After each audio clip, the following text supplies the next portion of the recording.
200 से अधिक लड़के सर हमारी सुसाइड कर चुके हैं। और 1960 रुपया में क्या 2200 किलोमीटर दूर जाके क्या हम गुजारा कर लेंगे। 3% मार्क्स प्राप्त किया हुआ है और फिर भी इनको नहीं लिया गया, चयनित नहीं किया गया। आप बताइए, इनकी आयु देखिए, इनकी स्थिति देखिए, ये क्या कर सकते हैं। जैसे दर्जी का काम करती मेरी वाइफ, उससे हमारा घर का गुजारा होता है। ओके, जैसे फिजिकल हैंडीकैप का एक कोटा होता है, तो ये कोटा किसके लिए जाता है? जैसे उनका फिल नहीं होता तो क्या करते हैं? 4 से ज्वाइन नहीं हुए। मैं 2009 का rail apprentice Lucknow northern railway से हूँ, मेरे ज्वाइनिंग नहीं हुआ। बट 2016 में सेंट्रल रेलवे लास्ट ज्वाइनिंग हुआ है। 2016 के बाद से किसी को समायोजित नहीं किया? बिल्कुल समायोजित नहीं किया गया। 2016 से खाली घूम रहे हैं लोग। जी। अच्छा, अप्रेंटिसेस अभी भी हो रही हैं? अप्रेंटिसेस पहले जो है अप्रेंटिस हुआ करती थी, तो अप्रेंटिस का बैच निकलता 60 या 70 अप्रेंटिसेस की वैकेंसी जो है निकाली जाती थी, उन लोगों को ट्रेनिंग कराई जाती थी। अभी स्किल इंडिया अभियान के नाम पे हजारों अप्रेंटिसेस एक एक जोन में निकाली जाती है और वो लेबर की तरह काम करता है और काम करने के बाद उसको बेरोजगार कर दिया जाता है। लगभग अप्रेंटिस कितने दिन की होती है? अप्रेंटिस जो है नॉन टेक्निकल होती है, वो 3 साल की होती है, और जो ITI करके करता है उसको 1 साल की करनी तो होती है। आपने 3 साल करी? जी, मैंने 3 साल की। 3 साल की उम्र में आप कितने लगभग क्या उम्र रही होगी उस 22 वक्त? साल की उम्र हमारी थी उस समय। अब उसके बाद तो अब आप कुछ 22 साल, तो वो उम्र 22 से 25 साल हो गए। 25 साल तो वो उम्र हो जाती है कि बाकी सरकारी नौकरियों में भी आवेदन नहीं कर सकते हैं, कम संभावनाएं हो जाती हैं। 22 साल की एक ऐसी उम्र होती है जब युवा अपना भविष्य ढूंढता है, और भविष्य ढूंढने में ज़्यादा जो सक्षम लोग नहीं होते हैं, उन लोगों को एक माध्यम था कि रेलवे में अप्रेंटिसशिप कर लेते हैं। भारी काम होता है, और भारी काम करने के बाद में एक समायोजन की आस रहती थी, और समायोजन लोगों का हुआ भी है। आज देश में कम से कम 86,000 रेल अप्रेंटिस समायोजित होकर रोजगार भी पाया है। परंतु हम सभी साथियों ने ट्रेनिंग की, और ट्रेनिंग करने के बाद में जो हम लोगों के सामने एक समस्या आई कि रेल का काम रेल के अंदर ही होता है, ओपन मार्केट में रेल का काम होता भी नहीं है। जो काम आपने सीखा वो उसकी ज़रूरत बाहर नहीं है, वो सिर्फ आप रेलवे में कर सकते हैं। जी जी, बाहर कर सकते हैं। और जो एज थी भविष्य बनाने की, उसमें हम लोगों ने रेल का हैवी काम सीखा, और पढ़ाई छोड़कर रेल का 3 साल तक सेवा की है, और सेवा करने के बाद भी आज हम लोग रेल से दर दर भटक रहे हैं, कहीं रोजगार नहीं मिल रहा है। जो अप्रेंटिस कर चुके हैं वो भी दर दर भटक रहे हैं, और जो तैयारी कर रहे हैं वो भी लाठी खा रहे हैं। आपने देखा होगा, वीडियो वायरल हो रहे हैं। प्रदर्शन करने आए थे, आपका नाम बताइए। मेरा नाम Chandan Paswan, all India apprentice association के राष्ट्रीय अध्यक्ष। कहाँ से आप आए हैं? हम बिहार से आए हैं। बिहार की क्रांतिकारी धरती से आए। वहाँ बहुत अभी अल्टा पलटी चल रही है। अल्टा पलटी के साथ साथ सरकार के साथ जो बीजेपी की सरकार है, हम लोगों को राजनीतिक कोई उद्देश्य उस पर कटाक्ष नहीं करते हैं। हम एक छात्र उज्जवल भविष्य के कारण अंधकार में जाने के कारण से कटाक्ष करना पड़ता है। देखिए, सबसे बड़ी बात क्या है, अगर आप डॉक्टर हैं तो अगर आपको लेने का अधिकार है डॉक्टर में, जब आप मान लीजिए आप ट्रेनिंग किए, ANM का किए, डॉक्टर का किए, जब भर्ती प्रक्रिया आएगी तो आप सिलेबस डॉक्टर के लाइन से जब पास कीजिएगा, तब वो पास करेगा, तब उनको जॉब दीजिएगा। सरकार ने 22 एक्ट सेक्शन में एक कानून बना दिया, जो प्रशिक्षण करेगा वो स्वयं का कानून बनाएगा, रोजगार देने का नीति बनाएगा। इन्होंने रोजगार देने के जगह पर ऐसी नीति बना देती है कि जिससे लड़कों को लगे कि हम तो भर्ती प्रक्रिया दिए, आप नहीं आ पाए। आप एक बात समझिए, आपने एक मेडिकल की पढ़ाई किया, मेडिकल का पढ़ाई करने के बाद कहा कि मेडिकल पर आ गया, 20,000 की बहाली आ गई। 20,000 की बहाली आया, आपने मेडिकल से सवाल पूछा ही नहीं। सवाल क्या पूछ दिए? ऐसे सवाल पूछ दिए जिसका कि चैप्टर में हम लोगों ने उनको पढ़ा ही नहीं, तो आउट ऑफ सिलेबस चीज़ें लेने का नीति ही नहीं था। वो हम लोगों को कहा कि RSC में आपको 20% का रिजर्वेशन दे दिए हैं, और रिजर्वेशन में जो है 1/3 2/3 करके आपको ले लिया जाएगा। हम लोगों ने बोला कि चलो लेने की बात है, हमें 20,000 सीट दिया, 18,000 लड़का हम लोगों का हो जाएगा, कोई बात नहीं। लेकिन जब इनकी षड्यंत्र, जब ये लोगों का नहीं हुआ, तब इनका षड्यंत्र सामने में आया कि वह सीट हमें एक छलावा के रूप में दिया गया था, ये छलावा ही है। तो हम लोगों ने इनका विरोध प्रदर्शन की चालू किया। एक तो सिलेबस से प्रश्न नहीं पूछा गया, दूसरी बात, जब मेरा सीट 20% में आप 20,000 सीट दिए थे, वह 20,000 सीट पे संपूर्ण अधिकार मेगा सूची जो तैयार होना चाहिए, सिर्फ रेल अप्रेंटिसों से होना चाहिए, न कि अनदर छात्र को दे देना चाहिए था। रिजर्वेशन तो आपको ही मिला ना? 20% रिजर्वेशन मिला था, उसमें भी चला हुआ। आपने रिजर्वेशन फिर देने का कब काम किए? 2014 में किए, 2019 में किए, 19 के भर्ती प्रक्रिया में किए। 19 को कोई नहीं 19 से पहले जो छात्र था, जैसे साउथ के लोग थे, इनका एज ख़त्म हो गया, इनका एज ख़त्म हो गया, इन्होंने अप्रेंटिस कर रखा तो इनको पता नहीं था कि ऐसा मौका मिलने वाला है। आप भर्ती प्रक्रिया में छूट तो दे दिए, लेकिन जो लोग फॉर्म नहीं भर पाया उनका एज भी ख़त्म हो गया। क्या उनका दोषी क्या सिर्फ छात्र है या केंद्र सरकार का नीति भी है? अगर केंद्र सरकार का यह नीति गलत बना है तो इनको तुरंत पुनः विचार कर करके उन छात्रों को भी मौका मिलना चाहिए जिनका एज खत्म हो गया। और आरआरसी में आखिरी बार वैकेंसी आप बता रहे 2019 में आई थी, 5 साल पहले। 5 साल पहले आई थी। अब जिस छात्र का तो उम्र सीमा है, जिनका सोचिए कि 5 जो 19 में फॉर्म नहीं भर पाया होगा उसका अगर 35 साल हो रहा होगा तो आज का डेट में तो खत्म, यानी वो उसको मौका ही नहीं मिलेगा। मौका ही नहीं मिला, इन लोगों को मौका नहीं मिला। इन लोगों को, साउथ वाले लोगों को देख सकते हैं, इन लोगों को मौका ही नहीं, इनका भी। और सबसे ज़्यादा अगर किन्हीं छात्रों के साथ में उत्पीड़न किया गया था तो यूआर छात्रों के साथ में किया गया। एक तो ट्रेनिंग के समय में उनका वक्त चला जाता है, उनके पास में जो रेलवे भर्ती प्रक्रिया में जो भर्ती प्रक्रिया का जो टाइम होता है मात्र से 32 साल का उम्र रहता है, उनमें भी उनका उम्र खत्म हो जाता है। ट्रेनिंग पीरियड के बाद आप भर्ती प्रक्रिया 5 साल बाद देते हैं, उम्र खत्म हो जाता है। ये षड्यंत्र सीमा भी एक चीज़ है। तो आपको लग रहा है कि सरकार की मंशा आप लोगों को परमानेंट करने की नहीं है। और सिर्फ पासवान जी आजकल क्या काम करते हैं आप? हम लोग अपना जो घरेलू का काम होता है, जो अपना घर से चलाने का जो एक सोचिए, अब काम आप हमको कपड़ा दुकान देगा नहीं। अगर कोई फैक्ट्री में भी जा रहे हैं, वो पूछता है कि आप कहाँ तक पढ़े हैं, तो हम बोलते हैं टेक्निकल है। अरे यार टेक्निकल का काम में तो कंपनी में ढूंढो।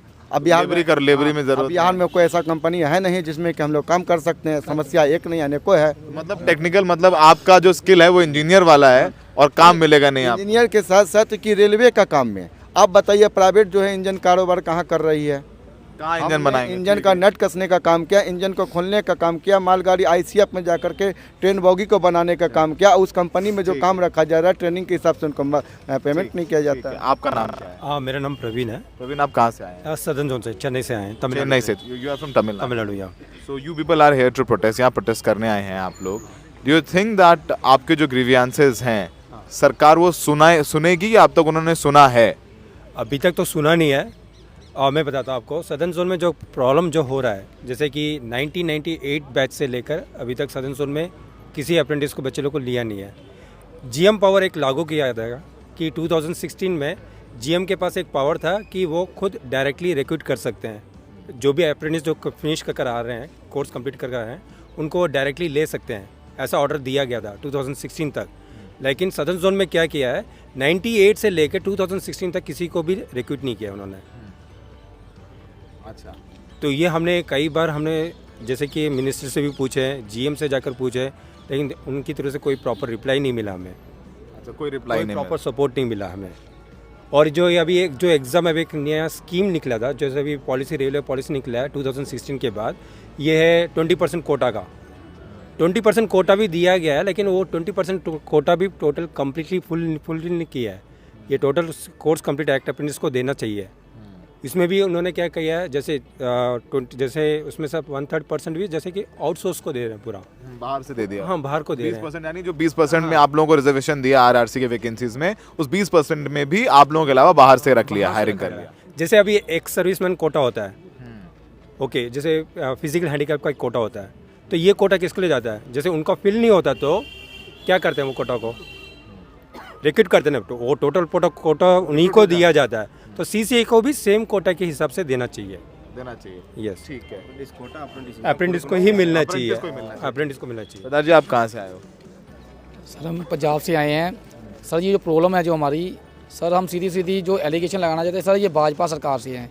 सर ये जो कांग्रेस की सरकार पहले रही है 2014 से पहले, हमारी जीएम पावर के थ्रू भर्ती होती रही है सीधी।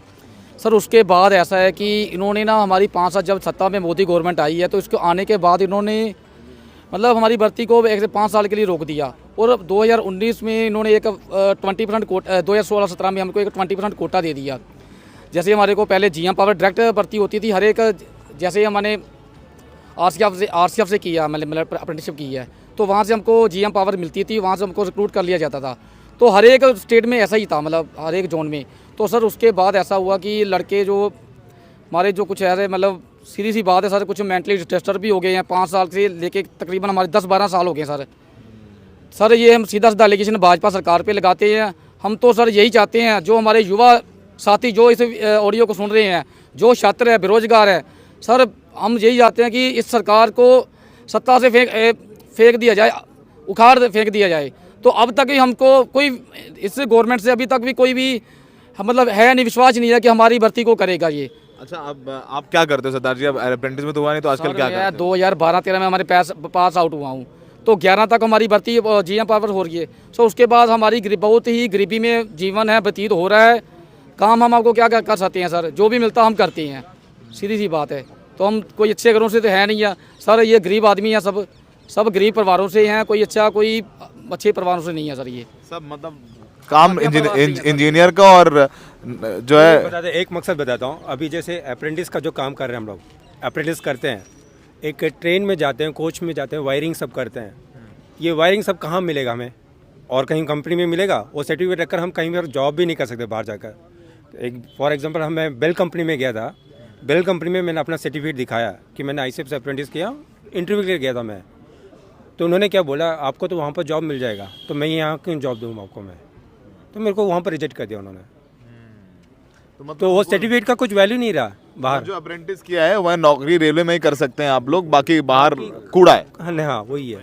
लिया कि भाई आप विकलांग से दिव्यांग हो गए हैं, लेकिन दिव्यांग की तरह हम लोगों को देखा नहीं गया। सर 200 से अधिक लड़के हमारे सुसाइड कर चुके हैं, सबसे बड़ी बात है सर। ऑल ओवर इंडिया में हमारे पास डाटा है सर, एक्चुअल डाटा है। अगर आप बोलते तो हम डाटा ही प्रोवाइड करते। 200 से अधिक लड़के सर हमारे सुसाइड कर चुके हैं रेलवे के अप्रेंटिस करने के कारण। ये अभी 2019 वाली वैकेंसी में इन्होंने क्वालिफाई कर गया है, ये भी डिसेबल पर्सन है और इनको भी इस वैकेंसी के अंदर नहीं लिया गया, जबकि 20% का रिजर्वेशन कोटा दिया गया था। इन्होंने ये ऐसी कैटेगरी से बिलोंग करते हैं, 2% का रिलैक्सेशन आता है, 30% का कटअप गया था। इन्होंने 28.33% मार्क्स प्राप्त किया हुआ है और फिर भी इनको नहीं लिया गया, चयनित नहीं किया गया। आप बताइए, इनकी आयु देखिए, इनकी स्थिति देखिए, ये क्या कर सकते हैं? अगर इनको इन जैसे लोगों के लिए नहीं सोचा जाएगा तो फिर सरकार क्या कर रही है? ठीक है, क्यों ऐसी पॉलिसी क्यों बनाई जाती है? तो फिर मैं चुप्पी के साथ छोड़ देता हूँ। सुन लीजिए, जब आप घर पे बैठे जब सुन रहे हो इन लोगों का दुख, ये आंसू देख रहे हो, ये लाचारी देख रहे हो और ये बेबसी देख रहे हो और ये तकलीफ दे रहे हो, देख रहे हो कि मैं अपने बच्चों को की फीस नहीं दे पा रहा हूँ, उनको अच्छा खाने के लिए नहीं दे पा रहा हूँ। सोचिए, अगर आप एक पिता हैं तो सोचिए, आप एक माँ हैं तो सोचिए, और आप अगर एक दिव्यांग है तो सोचिए कि नाम बदल देने से, शहर का नाम बदल देने से, योजना का नाम बदल देने से हालात नहीं बदलते हैं। ये हालात हैं जो यहाँ पर इनको लेकर के आए हैं और ये वो लोग हैं जिनका कुछ लेना देना नहीं है। ये वोट भी दे देंगे, इनको नौकरी दे दीजिए और ये जय जयकार करके मोदी जी की वोट दे देंगे, पर इनको नौकरी दे दीजिए। यही निवेदन हमारा है और इन लोगों का भी सबसे। सरकार से कहीं कोई ये नहीं है कि सरकार जो भी है सही है, बट हम रोजगार के ऊपर उनका ध्यान। समझ गया। बहुत बहुत धन्यवाद।